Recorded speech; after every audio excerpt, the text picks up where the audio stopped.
तो इस एपिसोड की शुरुआत ठीक वहीं से होती है। हम देखते हैं कि अंशु के सामने सुयान होता है। उसने दो बंदों को पीट कर बांधा होता है। वो बोलता है, सच में मैं आराम से एक किताब भी नहीं पढ़ सकता, अभी तक मेरा सिर्फ 100 पॉइंट ही हुआ है, इतना लूटने का क्या फायदा हुआ। तभी उसके पीछे की अंशु आकर बोलता है, वाह तुम्हारा पहले ही 100 पॉइंट हो चुका है। उसे देख सुयान गुस्सा करते हुए बोलता है, क्या ये फिर से तुम हो? क्या अंशु बोलता है, क्या तुम हमें ज्वाइन करोगे? वो बोलता है, तुम्हारा क्या मतलब है, मुझे जाने दो। क्यांशु एकदम से उसके सामने आकर रोक देता है। सुयान बोलता है, क्या तुम्हें पॉइंट चाहिए? मैं तुम्हें पॉइंट दे दूंगा, बस मुझे जाने दो। क्यांशु बोलता है, मुझे तुम्हारा पॉइंट नहीं चाहिए, मैं चाहता हूँ कि तुम हमें ज्वाइन करो। वो बोलता है, मैं ही क्यों? क्यांशु बोलता है, क्योंकि मैं तुम्हें लाइक करता हूँ। ये सुन सुयान एक अजीब सा फेस बना लेता है। तभी कोई बोलता है, सेमलेस। और ये जीव चिब्बा और टियानी ही होते हैं। जीव चिब्बा बोल रहा होता है, दो आदमियों को ऐसी बातें करना शोभा नहीं देता। क्यांशु सुयान को पकड़ के बोलता है, तुम्हारा इससे कोई लेना देना नहीं है। वहीं क्यांशु की इन हरकतों से सुयान को गुस्सा और शर्म दोनों आ रहा होता है। वो बोलता है, मैं तुम्हारे साथ नहीं हूँ, मुझे जाने दो। तभी किंगलिंग बोलती है, ब्रदर शीशे, कहीं आप दोनों के बीच कुछ चल तो नहीं रहा ना? क्यांशु सुयान को खुद से दूर करके बोलता है, ना ऐसी कोई बात नहीं है। वो बोलती है, ओ ठीक है। जिसके बाद क्यांशु उन दोनों की ओर जाने लगता है। जीव चिब्बा बोलता है, तुम्हें शर्म आनी चाहिए यार, अपने पॉइंट हमें देकर बाहर निकल जाओ। तभी टियानी बोलता है, क्या तुमने क्यूट दीजी को बीट करके टावर से बाहर निकाला? कमीने, मैं भी तुम्हें टावर से बाहर निकालना चाहता हूँ। क्यांशु बोलता है, क्या तुम उससे प्यार करते हो? ये सुनो वो ब्लश करने लगता है। जिसके बाद वो चिल्लाता है, चलो अटैक करो। उसके इतना बोलते ही बहुत से बंदे क्यांशु के ऊपर एक साथ अटैक कर देते हैं। ये देख किंगलिंग परेशान होते हुए बोलती है, ब्रदर शीशेंग। वहीं क्यांशु बिंदास खड़ा होता है। तभी हमें किसी दूसरी जगह का सीन दिखाया जाता है, जहाँ एक पेड़ के नीचे एक बंदा सोया होता है। वो उठकर अंगड़ाइयाँ लेकर बोलता है, मुझे विश्वास नहीं हो रहा कि मैं सो गया था, लगता है यहाँ पहले से ही काफी लोग आ चुके हैं। जिसके बाद वापस से क्यांशु की तरफ का सीन दिखाया जाता है, जहाँ हम देखते हैं क्यांशु उन सभी के अटैक को आसानी से डॉज करके उनकी कुटाई कर रहा होता है और तुरंत ही क्यांशु उन सभी को मारकर एलिमिनेट कर देता है। जिसे देख सुयान शो होकर बोलता है, वो कितना तेज था। वहीं ये दोनों भी हैरान हो जाते हैं। क्यांशु उन सभी के पॉइंट्स को लेकर बोलता है, 1489 पॉइंट हो गए। और फिर वो अपने पॉइंट को किंगलिंग को दिखाते हुए बोलता है, अब मेरे पास काफी पॉइंट हो चुके हैं।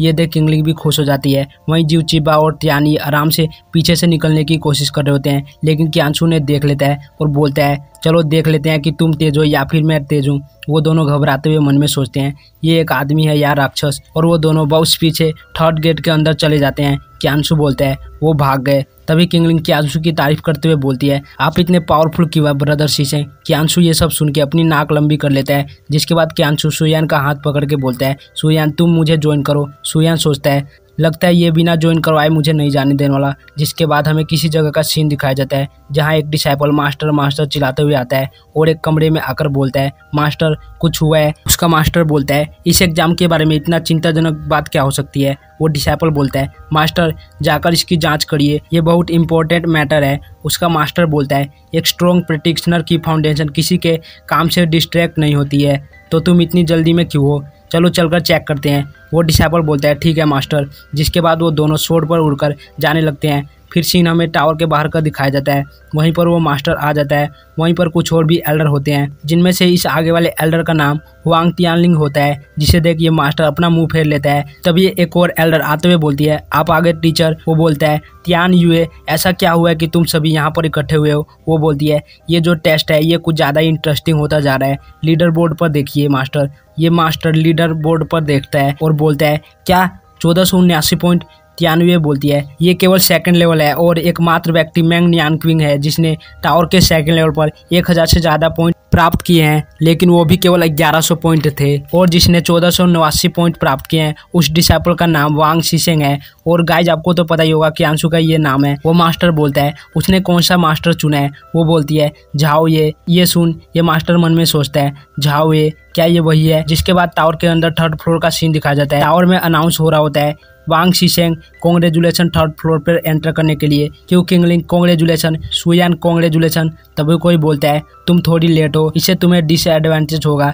ये सुन ये तीनों इधर उधर देखने लगते हैं। तभी उनका ध्यान छत पर जाता है, जहाँ एक बंदा बैठा होता है। तभी वो सुयान की ओर देखने लगता है। जिसे देख सुयान मन में बोलता है, क्या वो मुझे देख रहा है? तभी वो बंदा सुयान को आंख मारता है। ये देख सुयान पूरा सदमे में चला जाता है। वो सोचता है, क्या मैं किसी लड़की की तरह दिखता हूँ जिसे देखो वो साला लाइन मारने में लगा हुआ है? क्यांशु बोलता है, वेल थर्ड फ्लोर के एग्जाम का रूल क्या है? वो बंदा बोलता है, क्या मैं यंग हूँ? तुम लोगों की एल्डर के सामने बो ना करने की हिम्मत कैसे हुई? वो तीनों हैरान होकर सोचते हैं, क्या ये स्वांटियन एकेडमी का एल्डर है? जिसके बाद क्यांशु बोलता है, डिसाइपल वांग शीशेंग एल्डर को ग्रीट करता है। क्या मैं एल्डर से पूछ सकता हूँ थर्ड फ्लोर के टेस्ट का रूल क्या है? वो एल्डर सोचता है। ये डिसाइपल बिल्कुल शांत है। फिर वो तीनों को एक एक जेट प्लेट देता है, जिसे लेते ही वो तीनों दूसरी जगह पर टेलीपोर्ट हो जाते हैं, जो एक पूरी तरह से घास का मैदान होता है। उस एल्डर की आवाज आती है, फोर्थ फ्लोर के लिए क्वालीफाई होने के लिए तुम्हें पर्याप्त मटेरियल को ढूंढना होगा। क्यांशु अपने कार्ड को देखकर बोलता है, क्या प्योर जेट? मुझे प्योर जेट ढूंढना है। और तुम्हें क्या ढूंढने को मिला है? हम देखते हैं सुयर को टूथबोन और किंगलिंग को ब्रोकन स्पिरिट रूट मिला होता है। किंगलिंग बोलती है, हर किसी को अलग अलग टेस्ट मिला है, लेकिन अगर सबका सेम होता तो यह हार्ड नहीं होता, है ना? क्यांशु बोलता है, सिली गर्ल, क्या तुम एल्डर के आखिरी शब्द भूल गई हो? सुयान बोलता है, उन्होंने बोला था हमें पर्याप्त मटेरियल को ढूंढ कर लाना है। तभी उसे एल्डर के आंख मारने वाला फेस याद आ जाता है और उसके पसीने छूटने लगते हैं। तभी क्यांशु बोलता है, सभी लोगों के जेट पेंडेंट पर अलग अलग मटेरियल का नाम है, लेकिन टेस्ट में पास होने के लिए सभी को सेम मटेरियल को ढूंढना पड़ेगा। अभी हमें सिर्फ 3 मटेरियल के बारे में पता है, लेकिन हमें और भी मटेरियल के बारे में जानना होगा, जिसका मतलब ये टेस्ट दूसरों लोगों के एग्जाम मटेरियल को छीनने और उसके बारे में जानने का है। जिसके बाद वो सब अपने अपने मटेरियल को ढूंढने लगते हैं। तभी किंगलिंग बोलती है, मैंने ढूंढ लिया। वहीं उसके सामने एक स्पिरिट रूट होती है। तभी वहाँ एक पर्सन आ जाता है और बोलता है, हाँ हाँ, तो ये वही है जिसकी तुम तलाश कर रही हो, और ये तुमको इतनी आसानी से मिल गया, लेकिन ये अब मेरा है। किंगलिंग बोलती है, इससे पहले मैंने ढूंढा। वो बंदा बोलता है, मुझे माफ करना सिस्टर, मैं रूड था। मैं सिर्फ ये जानना चाहता था कि तुम क्या खोज रही हो, तुम इसे लेकर जा सकती हो। तभी क्यांशु बोलता है, क्यों किंगलिंग, क्या कुछ गलत है? और तुम कौन हो? वो बंदा बोलता है, मेरा नाम जिव चेन हैंग है, मुझे रूड होने के लिए माफ करना। क्यांशु बोलता है, क्या जिव चेन हैंग? क्या तुम जिव कावा को जानते हो? वो बोलता है, वो मेरे सेकंड अंकल है। क्या कुछ हुआ है? क्यांशु बोलता है, कुछ नहीं, एक बार प्रिंस जिव ने मुझे बुली किया था, लेकिन मैं एक छोटा मोटा कल्टीवेटर हूँ, इसलिए मैं उनका कुछ नहीं कर पाया, इसलिए मैं उन्हें लाइक नहीं करता। जिव चेन होंग बोलता है, अपने शब्दों पर ध्यान दो, तुम्हारी हिम्मत कैसे हुई रॉयल फैमिली के बारे में ऐसा बोलने की? तुम उन्हें लाइक नहीं करते, ये कहना एक क्राइम है। मुझे माफ करना, मेरे पास और बातें करने का टाइम नहीं है, मुझे अभी और भी मटेरियल ढूंढना है। वैसे मैं अपने अंकल को पसंद नहीं करता, इसे ले लो। और वो अपने जेट प्लेट को उन्हें दे देता है। क्यांशु से लेकर बोलता है, वेल, मेरा ये कजन थोड़ा मूर्ख है। गाइस, शायद से जिव कावा जिव क्यांशु का फादर है, जिसने कि इसे बचपन में घर से बाहर फेंक दिया था। जिव क्यानहेंग के जेट प्लेट पर 3 मटेरियल का नाम होता है, जिसमें से पहला होता है रेड वास्प, इंक बर्क और पर्पल जेड ऋषि होता है। क्यांशु बोलता है, ऐसा लगता है कि वहाँ बहुत सारी आवश्यक मटेरियल हैं, बेहतर होगा कि हम एक साथ जाने के बजाय अलग अलग जाके उन्हें ढूंढे, ऐसे उन्हें हम जल्दी इकट्ठा कर पाएंगे। किंगलिंग बोलती है, क्या हमें उन्हें अलग अलग जाके ढूंढना पड़ेगा? क्यांशु बोलता है, मैं किंगलिंग को अपने साथ ले जाऊंगा। इंक बर्क, पर्पल जेड ऋषि और प्योर जेड स्टोन चट्टानों के आसपास पाए जा सकते हैं, मैं उन्हें ढूंढने जाऊंगा। रेड वास्प और आइज वॉर्म्स लो ग्रेड के स्पिरिट बीस्ट हैं। सुयान, तुम उन्हें इजीली हैंडल कर सकते हो, है ना?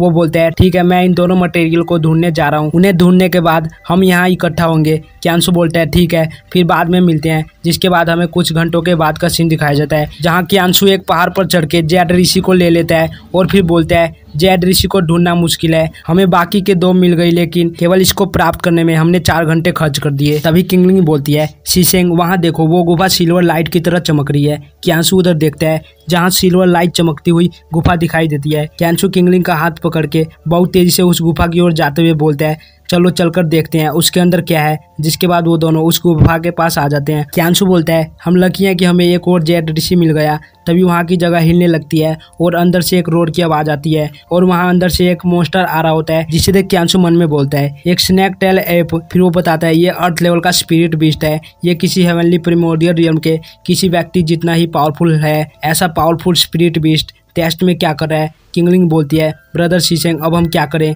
वो बोलता है, ये एक ट्रिकी बीस्ट है, मैं उसका ध्यान भटकाऊंगा और तुम्हें यहाँ से निकलने का मौका मिल जाएगा। वो बोलती है, और आपका क्या होगा? मैं आपको अकेला छोड़कर नहीं जा सकती। क्यांशु उसके सर पर नोक करके बोलता है, ये मसल वाला एक स्टूपिड बीस्ट है, मैं इससे निपटने के लिए काफ़ी स्मार्ट हूँ, अगर मैं इसे हरा नहीं सकता तो मैं भाग जाऊँगा। वो बोलती है, ठीक है। क्यांशु बोलता है, वो आ रहा है, तुम रेडी हो जाओ। जिसके बाद क्यांशु भागने लगता है और स्नैक टेल ऐप उसके पीछे भागने लगता है। उसने अपनी नज़रें क्यांशु पर ही फिक्स कर लिया होता है। ये बीस्ट जो ज़्यादा स्ट्रॉन्ग होते हैं उसे अपना टारगेट बनाते हैं, क्योंकि यहाँ क्यांशु ज़्यादा स्ट्रॉन्ग है, इसलिए वो ऐप उसके पीछे पड़ जाता है। कियांशु बोलता है हमारी फाइट एक शानदार छाप छोड़ेगी। जिसके बाद हमें थर्ड फ्लोर के एंट्रेंस के पास का सीन दिखाया जाता है जहां अनाउंस होता है डोंग हैम्पिंग कांग्रेचुलेशन थर्ड फ्लोर में एंटर करने के लिए। और ये वही बंदा होता है जो एपिसोड के शुरुआत में एक पेड़ के नीचे सोया था। वो बोलता है मैंने सोचा कि मैं जागने के बाद इसे पास कर सकता हूँ, लेकिन 100 पॉइंट इकट्ठा करने में काफी मुश्किल हुई। तभी उसके पीछे वही येलो हेयर वाला एल्डर आके बोलता है हे यंग मैन, तुम तो काफी ज्यादा हैंडसम हो। जिसके बाद सीन वापस कियांशु की ओर का दिखाया जाता है जहां वो ये कियांशु पर अटैक किया जा रहा होता है और कियांशु को भी उसके अटैक को डोज करने में काफी मुश्किल हो रही होती है। तभी कियांशु हवा में जाकर रुक जाता है। ये देख वो ऐप बहुत स्पीड से उस पर अपने पंच से हमला करता है, लेकिन कियांशु उसे डोज कर लेता है, जिस कारण वो जाकर सीधे चट्टान से टकराता है और पहाड़ से नीचे गिरने लगता है। कियांशु मन में बोलता है सच में इसके पास बिल्कुल भी दिमाग नहीं है, ये एक अच्छा चांस है। और वो भी उस ऐप के ऊपर आ जाता है और बोलता है एनर्जी खत्म होने के कारण जब तुम हवा में हो तो तुम कभी भी चट्टान पर वापस नहीं पहुंच सकते। जिसके बाद वो उस ऐप के ऊपर एक फॉर्मेशन बनाते हुए बोलता है मेरी अभी की कल्टीवेशन के साथ इस फॉर्मेशन को स्टेबलाइज करना काफी चुनौतीपूर्ण है और इस फॉर्मेशन का नाम हार्ट ब्लॉकर श्रिंक है। जिसके बाद वो फॉर्मेशन छोटा होकर उस ऐप के दिल को ब्लॉक कर देता है, जिससे उसे काफी दर्द होता है और वो सीधे खाई में गिर जाता है। वहीं कियांशु एक चट्टान पर खड़ा होकर नीचे की ओर देखते हुए बोलता है भगवान का शुक्र है कि तुम एक नासमझ जानवर हो, नहीं तो मैं तुम पर हमला करने की हिम्मत नहीं कर पाता। जिसके बाद वो वहां से कूदकर नीचे खाई में आ जाता है जहां उस ऐप की लाश पड़ी होती है। कियांशु बोलता है हालांकि ये एक अर्थ लेवल का स्पिरिट बीस्ट है, लेकिन इसका बीस्ट कोर मेरी कल्टीवेशन के लिए काफी बेनिफिशियल है। ये अब मेरा हुआ। और वो उसके कोर, नाखून और पूंछ को ले लेता है और बोलता है जो इसकी पूंछ और नाखून है वो वेपन फोर्जिंग के लिए अच्छा मटेरियल है। एक स्पिरिट बीस्ट उस गुफा को गार्ड कर रहा था, इसका मतलब गुफा में पर्पल जेड ऋषि के तुलना में कुछ ज्यादा प्रभावशाली हो सकता है। जिसके बाद हमें उसी ग्रीन हेयर वाले बंदे को दिखाया जाता है, वो आराम से अंगूर खा रहा होता है। तभी उसे कुछ सेंस होता है और वो अपने पास से एक ट्रेजर निकाल के देखते हुए बोलता है इसका जेड बीड ब्लैक हो गया है, किसी ने स्नेक टेल ऐप को मार दिया है। जिसके बाद सीन वापस से कियांशु की तरफ का दिखाया जाता है जहां उसे पर्पल जेड ऋषि मिल गया होता है। वो सोचता है एक लो ग्रेड का स्पिरिट बीस्ट इस जगह को गार्ड कर रहा था तो के में जरूर इस लेवल के हर्ब से ज्यादा कुछ होना चाहिए, गुफा के अंदर कुछ ना कुछ अवश्य होना चाहिए। जिसके बाद वो अंदर की ओर जाने लगता है और बोलता है ये इतनी लाइट कहाँ से आ रही है, लेकिन वो सामने देखकर हैरान हो जाता है। वो बोलता है ये तो आइज बिल्लो डिवाइन ट्री है। फिर हमें इस ट्री के बारे में बताया जाता है इस ट्री के नीचे की नदी वास्तव में एक नदी नहीं है, बल्कि इस विशाल पेड़ की जड़ें, इसके जड़ें पानी से बनी होती हैं और इसकी शाखाएं आइस से बनी होती है। ये एक अत्यंत दुर्लभ डिवाइन ट्री है और लोग इसे आइज विल्लो कहते हैं। ये डिवाइन ट्री बहुत रेयर होता है। कियांशु बोलता है इसे टावर के अंदर बैरियर के पिलर में से एक होना चाहिए, इसका मतलब इसे स्वांटियन अकेडमी बड़ा कर रही थी, इसलिए उन्होंने स्नेक टेल ऐप को गार्ड करने के लिए रखा था, लेकिन मैंने उसे मार दिया, मैं बहुत ज्यादा रिकलेस था। जिसके बाद वो वहीं बैठ जाता है और उस ऐप का कोड लेकर बोलता है वैसे भी अब जब मैं यहाँ आ गया हूँ तो मैं अपनी कल्टीवेशन में लेवल अप कर लेता हूँ, क्योंकि मैं अभी बहुत अधिक QI से घिरा हुआ हूँ। जिसके बाद स्वांटियन अकेडमी के मेन हॉल का सीन दिखाया जाता है जहाँ अकेडमी के 12 एल्डरों में से 8 एल्डर यहाँ बैठे होते हैं। इनका नाम जिउ टियानची, फैन टियानचू, रेन टियानवे, नी टियानजी, हुआंग टियानलिंग, वेई टियानहेंग, लिu टियानपिंग और लू टियानची होता है। लू टियानची बोलता है तुम्हें यहाँ इकट्ठा करने का कारण ये है कि मुझे तुम्हें कुछ दिखाना है। जेड बीट्स ब्लैक हो गया है, इसका मतलब स्नेक टेल ऐप मारा जा चुका है। ये सुन एल्डर वेई टियानहेंग चिल्लाते हुए बोलता है किसने किया है ये? जिसने भी स्वांटियन अकेडमी के स्पिरिट बीस्ट को मारा है उसे गंभीर दंड का सामना करना पड़ेगा। एल्डर लिu टियानपिंग बोलता है प्लीज शांत रहो और दोबारा सोचो। वो बोलता है इसमें क्या सोचना है? तभी एल्डर हुआंग टियानलिंग बोलते हैं हेवनली टावर के टेस्ट में हम और डिसाइपल शामिल हैं, लेकिन उनकी कल्टीवेशन प्रिमोडियल रियल्म के 4th लेवल से ज्यादा नहीं है। एल्डर फैन टियानचू बोलते हैं ये सच है, कैसे हो सकता है कि एक 8th लेवल के स्पिरिट बीस्ट को एक डिसाइपल प्रिमोडियल रियल्म के कल्टीवेशन के साथ मार पाए? ये सुन सभी एल्डर सोच में पड़ जाते हैं। तभी एल्डर लू टियानची बोलते हैं एक 8th लेवल का स्पिरिट बीस्ट, यहाँ तक कि हेवनली प्रिमोडियल रियल के किसी पर्सन के लिए भी एक स्ट्रॉन्ग ओपोनेंट है। मैंने उसे बैरियर पिलर के गार्डियन के रूप में रखा था ताकि ये सुनिश्चित हो सके कि टेस्ट अच्छा हो सके। एल्डर जिउ टियानची बोलते हैं कहीं कोई हेवनली प्रिमोडियल रियल्म का पर्सन छुपकर अंदर तो नहीं चला गया था। रेन टियानयुए बोलती है ऐसा नहीं हो सकता है, हर एक ट्रायल का सिलेक्शन बहुत स्ट्रिक्ट था और तो और हेवनली टावर में कल्टीवेशन लिमिट है। स्वांटियन अकेडमी के लोगों के अलावा केवल प्रिमोडियल रियल्म के लोग ही अंदर जा सकते हैं। लू टियानची बोलते हैं ये कितना स्ट्रेंज है, क्या एक प्रिमोडियल रियल्म के डिसाइपल ने 8th लेवल के स्पिरिट बीस्ट को मारा है? तभी एल्डर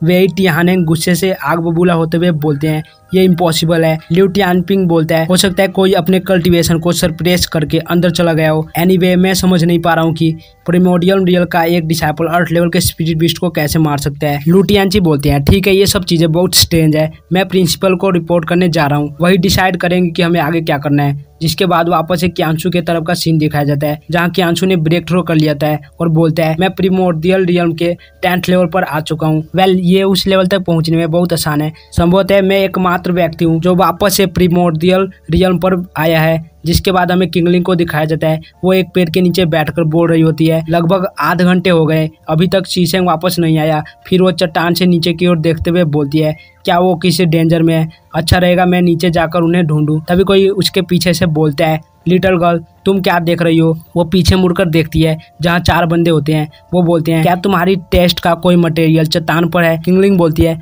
तुम कौन हो, क्या क्या चाहिए तुम्हें। मोटे वाला बोलता है हम सभी स्वांटियन अकेडमी का टेस्ट दे रहे हैं, तुमको क्या लगता है हम क्या चाहते हैं, हमें अपनी मटेरियल और जेट प्लेट दे दो, हम तुमको जाने देंगे। किंगलिंग बोलती है नहीं मैं ये मटेरियल दूसरों के लिए रख रही हूँ, मैं इन्हें तुम्हें नहीं दे सकती। 2 बंदे इसकी ओर बढ़ते हुए बोलते हैं ऐसा लगता है कि तुम्हारे पास बहुत सारे मटेरियल हैं, ये हमारे लिए बहुत सारी परेशानियां बचा सकती हैं। वहीं किंगलिंग भी धीरे धीरे पीछे की ओर जा रही होती है और वो उस चट्टान के कोने पर आ जाती है। वो बंदे बोल रहे होते हैं चिंता मत करो लिटिल गर्ल, हमें सिर्फ मटेरियल चाहिए, अगर तुम हमें वो दे दोगी तो हम तुम्हें टावर से बाहर नहीं भेजेंगे, अब अपना सामान हमें दे दो। और वो किंगलिंग पर अटैक करता है लेकिन तभी वो उस चट्टान से नीचे गिर जाती है। ये देख ये बंदा बोलता है वो लड़की अब एलिमिनेट होकर टावर से बाहर हो जाएगी है ना, मटेरियल भी उसके साथ ही गिर गई, ये कितने अफसोस की बात है। वहीं नीचे किंगलिंग एक पेड़ को पकड़ के बच गई होती है, अगर ये पेड़ का ब्रांच यहाँ नहीं होता तो किंगलिंग अब तक एलिमिनेट होकर टावर से बाहर चली गई होती। वो बोलती है क्या होगा अगर शीशेंग वापस आने के बाद मुझे नहीं ढूंढ पाया तो,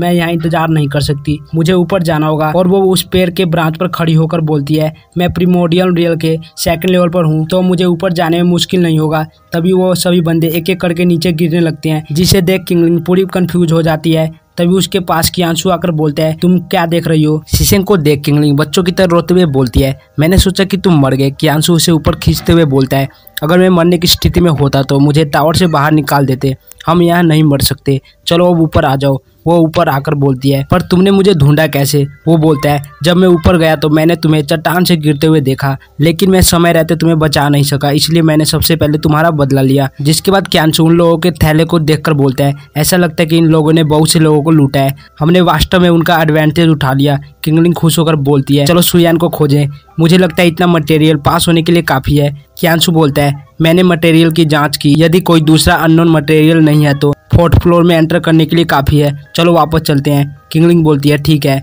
जिसके बाद जैसे ही ये दोनों वापस जाते हैं तो सुयान को एक पेड़ के नीचे खराटे लेते हुए देखते हैं। ये देख वो दोनों एक दूसरे की ओर देखते हैं और चुपचाप मुस्कुराते हैं। क्यांशु उसके पास जाते हुए बोलते हैं सुयान अब उठ भी जाओ। जैसे ही क्यांशु उसके पास जाता है तो सुयान ने कोई अलर्ट स्पेल लगाया होता है जो कि एक्टिवेट हो जाता है जिससे उसके पास जोर जोर से एक घंटी बजने लगती है। ये सुन सुयान एकदम से उठकर अलर्ट होकर बोलता है कौन है यहाँ, क्या चाहिए तुम्हें। तभी उसका ध्यान इन दोनों पर जाता है। वो बोलता है ओह तो ये तुम हो, तुमको इतनी देर क्यों हो गई, मैं अच्छी नींद ले रहा था। क्यांशु बोलता है हम यहाँ पर टेस्ट देने के लिए आए हैं ना कि सोने के लिए। वो बोलता है मैं तुम्हारा इंतजार करते करते बोर हो गया था। तभी किंगलिंग बोलती है आर्ग्यू करना बंद करो, चलो मटेरियल को छांटे। जिसके बाद सुयान भी अपने इकट्ठे किए हुए मटेरियल को रख देता है जिसे देख क्यांशु का एक्सप्रेशन कुछ इस तरह का निकलता है। क्यांशु बोलता है क्या इतना ही तुम्हारे पास है। सुयान बोलता है तुमने मुझसे रेड वास्प और आइस वॉर्म्स को इकट्ठा करने को कहा था, मुझे इन दोनों मटेरियल के 3-3 पीस मिले। क्यांशु बोलता है क्या तुम्हारे अंदर दिमाग नहीं है, जब तक तुम्हें धक्का ना दिया जाए तब तक तो तुम हिलोगे भी नहीं। जिसके बाद सीन 3rd फ्लोर के यार्ड का दिखाया जाता है जहाँ वो एल्डर कुछ सोच के बोलता है तुम्हारे पास पर्याप्त मटेरियल है, तुम 4th फ्लोर में एंटर करने के लिए क्वालिफाई हो, अगर तुम्हारे पास 4th फ्लोर में एंटर करने जितना पॉइंट है तो तुम उसके अंदर जा सकते हो। वो तीनों बोलते हैं क्या पॉइंट। एल्डर बोलता है अगर तुम्हारे पास 500 से ज्यादा पॉइंट है तो ही तुम उस गेट से 4th फ्लोर में एंटर कर सकते हो। ये सुन सुयान हैरान होकर बोलता है क्या 500 पॉइंट। गाइज क्यांशु के पास काफी पॉइंट है पर किंगलिंग और सुयान के पास 500 से कम पॉइंट है क्योंकि 3rd फ्लोर के टेस्ट में इन्होंने एक भी पॉइंट इकट्ठा नहीं किया। इस टेस्ट में इन्होंने सिर्फ 4th फ्लोर में क्वालिफाई होने के लिए मटेरियल को ही इकट्ठा किया पर उसके अंदर एंटर करने के लिए 500 से ज्यादा पॉइंट चाहिए। तभी क्यांशु बोलता है अपना जेट प्लेट मुझे दिखाओ। सुयान बोलता है क्या। क्यांशु बोलता है हम थोड़ा चीटिंग करेंगे और वो अपने पॉइंट उन दोनों के जेट प्लेट में ट्रांसफर कर देता है और फिर बताता है मैंने तुम्हें 1-1000 पॉइंट दिया है, तुम टॉप 3 में आ पाओ या नहीं ये तुम्हारे भाग्य पर निर्भर करता है। और गाइस यहीं पे एपिसोड खत्म होता है। मिलते हैं नेक्स्ट एपिसोड में, तब तक के लिए बाय बाय।